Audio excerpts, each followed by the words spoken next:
સ્થાનિક સ્વરાજ્યની ચૂંટણીઓ હજુ તાજેતરમાં જ પૂર્ણ થઈ છે. હજુ તો બધા પક્ષો છે આ ચૂંટણી પછી ચૂંટણીના જે પરિણામો આવ્યા છે એની સમીક્ષાઓ પર ચર્ચા વિચારણા કરી રહ્યા છે. એટલામાં આમ આદમી પાર્ટી હવે અત્યારથી જ 2027ની વિધાનસભાની ચૂંટણીઓ અંગે રણનીતિ ઘડવા લાગી છે. શું છે સમગ્ર વિગત જાણ્યા અહેવાલમાં. જય હિન્દ, BSI TV ન્યૂઝ પર આપની સાથે હું છું નિધિ ગઢવી. 2026ની જે સ્થાનિક સ્વરાજ્યની ચૂંટણીઓ હતી એને આમ તો અત્યારથી જ 2027ની સેમીફાઇનલ તરીકે જોવામાં આવી રહી હતી અને આમ આદમી પાર્ટીના જે પ્રદેશ પ્રમુખ છે ઈશુદાન ગઢવી, એમણે અમારી સાથે વાત કરતા જ આ વાતની સ્પષ્ટતા પણ કરી હતી કે 2026ની સ્થાનિક સ્વરાજ્યની ચૂંટણી જે છે એ 2027ની વિધાનસભા ચૂંટણીની સેમીફાઇનલ જ છે અને અમે એ જ રીતે આ ચૂંટણીની પણ તૈયારીઓ કરી રહ્યા છે. અને હવે સ્થાનિક સ્વરાજ્યની ચૂંટણીઓ જેવી પૂરી થઈ કે આમ આદમી પાર્ટી હવે તરત જ 2027ની તૈયારીઓમાં લાગી ગઈ છે અને આ તૈયારીઓ ન માત્ર કાગળો પર સીમિત રાખતા આજે અમદાવાદ ખાતે આમ આદમી પાર્ટી દ્વારા ખૂબ મોટી એક બેઠકનું પણ આયોજન કરવામાં આવ્યું હતું.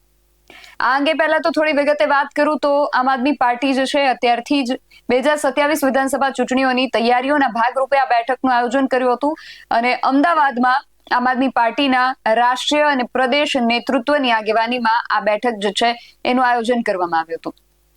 આમ આદમી પાર્ટીના જે પ્રદેશ પ્રભારી છે ગોપાલ રાય, એમના સહિત 5 સહપ્રભારીઓ પણ આ બેઠકમાં હાજર રહ્યા હતા અને ગુજરાતના આમ આદમી પાર્ટીના જે દિગ્ગજ નેતાઓ છે એમાં પ્રદેશ પ્રમુખ ઈશુદાન ગઢવીથી માંડીને ધારાસભ્યો ગોપાલ ઇટાલિયા છે, ચૈતર વસાવા, હેમંત ખવા સહિતના જે પણ નેતાઓ છે એ બધા જ હાજર રહ્યા હતા.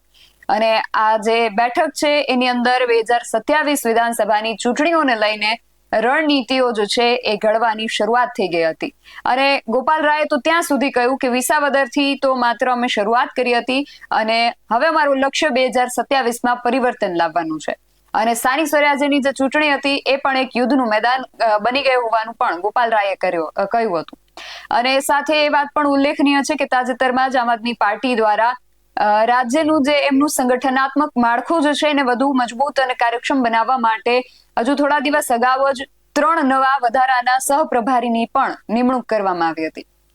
પક્ષ જે છે એમાં આ નવો ફેરફાર અને નવી જવાબદારીઓ આમ આદમી પાર્ટી દ્વારા જાહેર કરવામાં આવી અને એક યાદી જાહેર કરવામાં આવી જેની અંદર છે ને નવા 3 સહપ્રભારીઓના નામ જાહેર કરવામાં આવ્યા. એમાં વિનય મિશ્રા, દિનેશ મોહનિયા અને ગૌરવ શર્માને ગુજરાતના સહપ્રભારી તરીકેની મહત્વની જવાબદારી જે છે એ સોંપવામાં આવી હતી અને આ જે નેતાઓ છે એ આગામી સમયની અંદર રાજ્યના જે વિવિધ જિલ્લાઓ છે એમાં પાર્ટીના કાર્યકર્તાઓ સાથે સંકલન સાધી અને 2027ની જે ચૂંટણી છે એના રોડ મેપ પર કામ કરવાના છે. આ જે વ્યૂહાત્મક નિમણૂકો છે એનો મુખ્ય ઉદ્દેશ્ય ગુજરાતમાં વિપક્ષ તરીકે પાર્ટીની જે પકડ છે એને વધુ મજબૂત કરવાનું હોવાનું કહેવાય રહ્યું છે.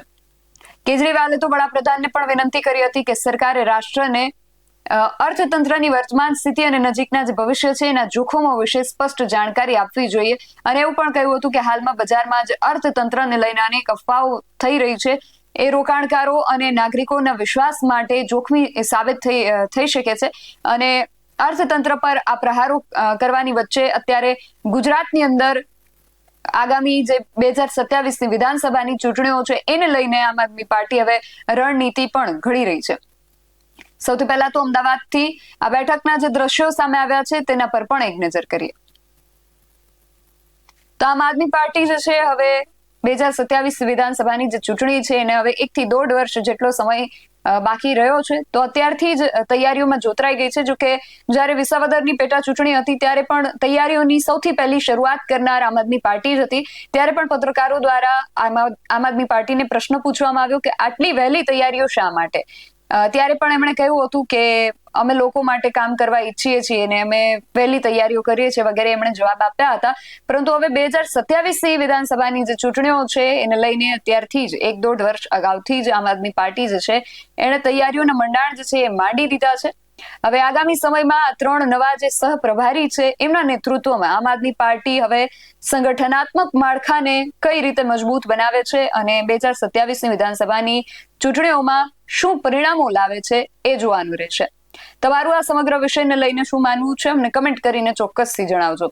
આવા જ વધુ અહેવાલો સાથે મળતા રહીશું. તમે મારી યુટ્યુબ ચેનલને સબસ્ક્રાઇબ કરવાનું અને અમને ફેસબુક અને ઇન્સ્ટાગ્રામ પર ફોલો કરવાનું ભૂલશો નહીં. બાકી નવી અપડેટ્સ માટે આપ જોતા રહો BS9 TV ન્યૂઝ. નમસ્કાર.